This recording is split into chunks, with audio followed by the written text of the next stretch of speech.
I wasn't supposed to be back for another week.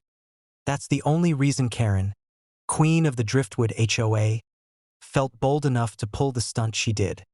After a month-long cattle drive and a string of meetings out west, I turned my truck home a few days early. I wanted a quiet evening on my ranch, coffee, stars, and my own bed. Instead, I came over the last hill to find a big yellow sign staked in my front pasture. Property under new ownership. HOA auction completed. I slammed on the brakes so hard the gravel skidded under me. My fence gate was open. Trucks I didn't recognize were parked along the drive. And there was Karen, in a wide-brimmed hat, directing two men with a clipboard like she owned the place. "What the hell are you doing on my land?"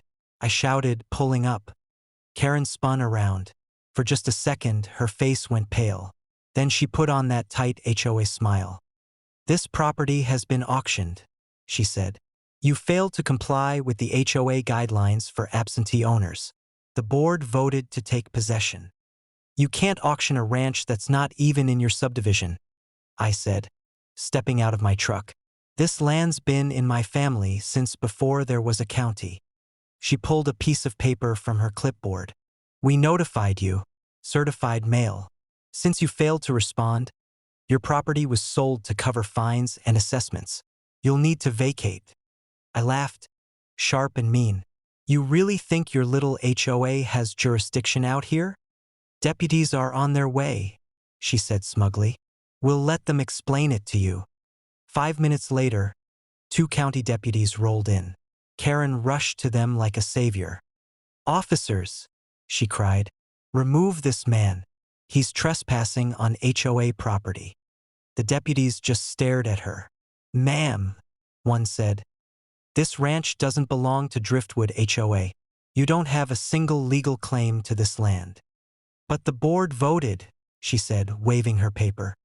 "That paper," the deputy said, taking it from her hands, "has no legal standing. You have no authority to sell or seize property outside your subdivision. What you did here looks a lot like fraud." Karen's mouth opened and closed like a fish.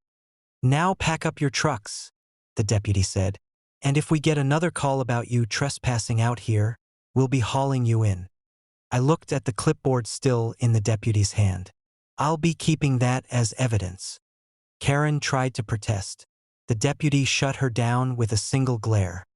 By the time the sun went down, her caravan was gone. The only thing she left behind was that ugly sign, which I burned in the fire pit. I spent the rest of the night sitting on my porch, boots kicked up, watching the stars over my land. The next morning, I called my lawyer. "We're filing charges for trespassing, destruction of property, and attempted fraud." Turns out, coming home early was the best thing I've ever done.